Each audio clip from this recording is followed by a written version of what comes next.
Dito ako. Pwesto. Yan. Ito. Bukas, pag gusto mo to, ha? Ano yan? Quick na, chocolate. Okay, quick chow. So guys, kape ulit. Merienda time. At meron kaming libreng mamon.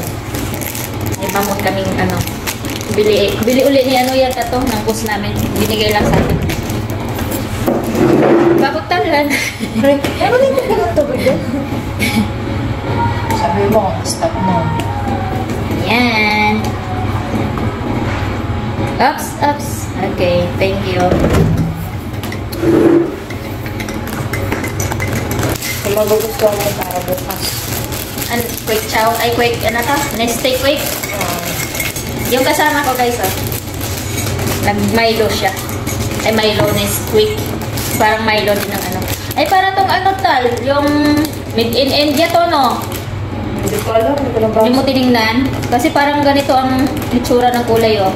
Ang bumili ako ng box. Pero kulay dilaw siya. Dilaw lagayan. Oo. Ikaw natin, masasira ko. Kakao. Kukuha yan eh. Kukuha flavor na. Yung akin, oh, sira na yung kuko ko. Napukul na. Asan? Ito. Tapos ano na, oh. Nagkanda pasok-pasok na kasi may bawang. May ano ako. Ano kanina? Yung curly. So, nag-blower ako. Yan, guys. Merienda time. Maganda ba tayo dito? Meron na sila. 3 binalagay. Yan. Ay, talagang sinimot ko na to. Alin? Eto. Hindi ko makita yung ano yung favorite mo. Obi, guys. Ah. Favorite ng kasama ko. Bilhin. Matamis yan eh. Nakakain na ako niyan, mga kalahati lang. Kung kaya busin ng isa. Hindi kasi mahilig sa ano. Matamis masyado. Ito yung masarap ko. Pamon. Marap tal. Ha?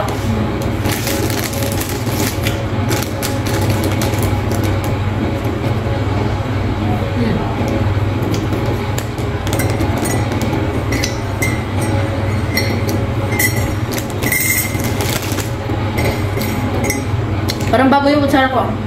Ano kaya ito?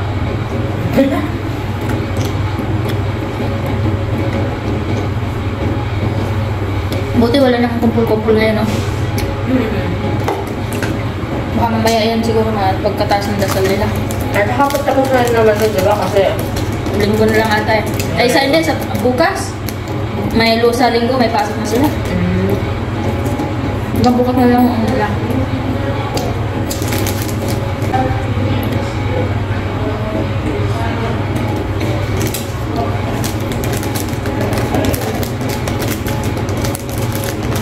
Ang bigat sa tiyan kahapon yung, ay kagabi yung kinain natin na ano, no? Suwarma.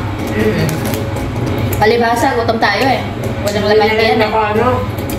Alam ba kahit hanggang alas 12, parang ano pa rin yung tiyan ko.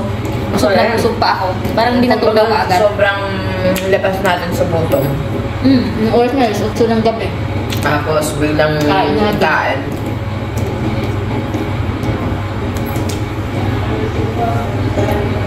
Lalo na kung ano yun, yung beef, yung laman niya. Kasi matigas yun.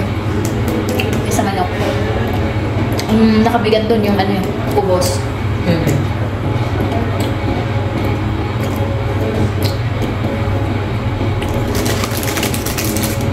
Kaya pag yun ang punan mo, ganun lang.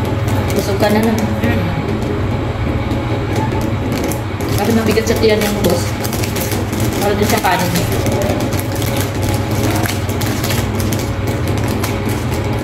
Nakakita ka ng mga ads sa ano, Facebook, dumadaan, tsaka yung sa Messenger. Messenger? Oo. May ads? Yung mga offer. May nakita ako na nung nakaraan. Binuksan ko. Ang ganda ng nakita kong mga offer nila, oh. Yung mga signature na mga gamit. May relo, may bag, may sapatos. Ayun, di ba yung may lumalabas na ano? O yun, pag pinindot mo yun, tapos ano ka, makita mo yung mga promo. Alam mo yung relo na nagustuhan ko, yung MK na tatak. Tapos, ang halaga niya noon, nasa 800 plus. Ngayon, nasa ano na lang, 160. Ang laki ng promo nila. Meron akong ganyan na regalo sa akin. Oo. Hindi ko pa talaga ginagamit kasi kano ko sa kakakit ko yun bibigay. Saan mo nabili? Naregalo sa Ay, akin. regalo? First birthday ko muna dito. Hindi ka pa naka-order sa ganon? Mga sa ads? Hindi. Kala kong mag-try ako order. Pagka ganyan, tapos cash on naman. Oh, meron order siyang, ka. meron siyang COD din. Sa center point nga eh. Lagi akong natitingin dun. Lagi akong napapatingin dun sa mga offer nila. Sabag ka lang sa may Mga signature pa. cash on delivery. Ha? Ay, sa mga payment first. Hindi. Tapos Mga COD ba, lang. signature.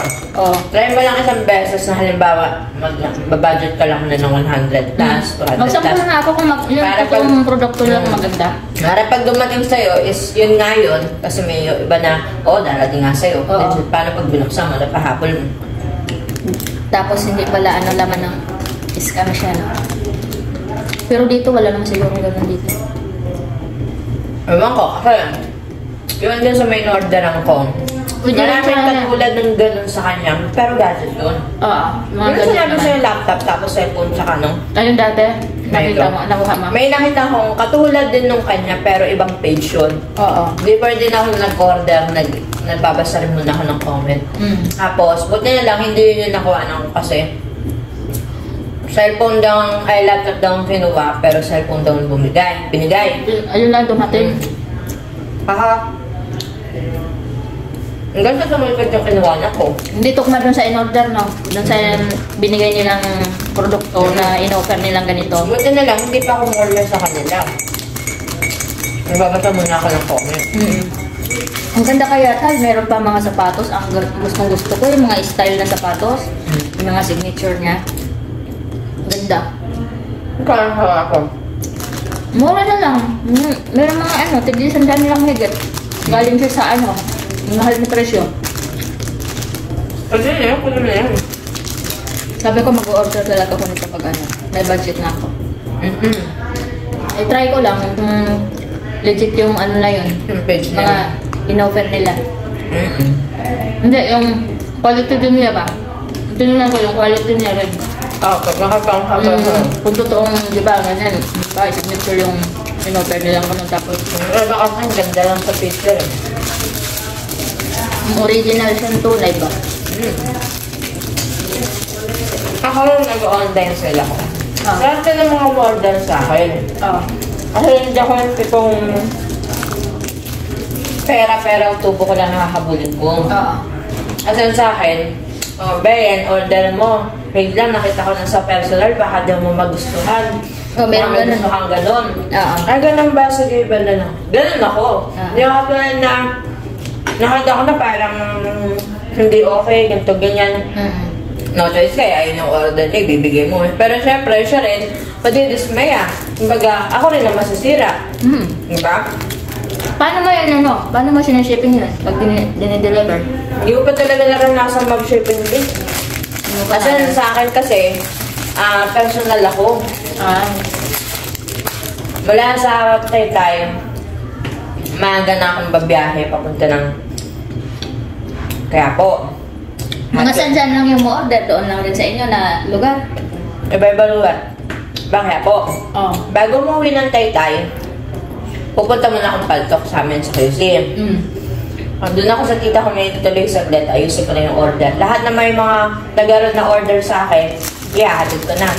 Kaya may service din kasi akong handa. Eh, paano kung may order sa malayong lugar? First time ko lang daw na nag-deliver. Yun yung kamari kong bakla. Pero sagot niya shipping. As one time nang kulang yung naibayad yun na di binayad niya sa akin yung kulang. Siya kasi, okay siya. Kasi kilala ko na naman siya, tsaka kumari ko siya. Ang ganda lang mag-ano na, business online na. Pero naisip ko, kung mag-business online ka, paano mag-deliver, kailangan may ka? Pag-aralan mo kung paano mag-deliver. Oo. Ay, Diba yun may mga malalayo nag-order, diba? Yun yung gusto kong aralin. Dahil na may motor anak mo. Nandun pa rin. syempre, magpapa-payment ship ka pa rin. Imbes yung iba, halimbawa, ikaw, nagpapatong ka ng halimbawa. Sa atin dito kasi nagpapatong deliver charge method, di ba? Hindi, baka deliver nila sa ano yon? Deliver din nila sa mga LBC, mga ganon. Yung sa mga ano, yung mga rider na ano, yung mga nag-service. Nasa Pinasaro. Order ka sa akin. Oo. Halimbawa, 350 yung item ko. Tatanungin mo magkano sa delivery charge na tulay. Halimbawa, 50. So, sa 300 na yun, plus na yung 50, 350 yun. Kaya kapag nalis na halimbawa, alam mo, ibibigay mo na yung binayad niya na shipping lang. Oo. Kasi yung item sa'yo yun. Kaya nga. Kaya kapag natin niya yun, sa kanya, tanggap niya na. Ganun yun. Hindi ko lang alam kung paano talaga. Yung malayuan, Oo. yun ang inaano ko din eh. Ay, swerte mo rin, kung halimbawa ganyan, mag-online ka, tapos ikaw rin yung magde-deliver, total may motor ka naman, may sasakyan, yun yung shipping, sa'yo rin talaga mapupunta.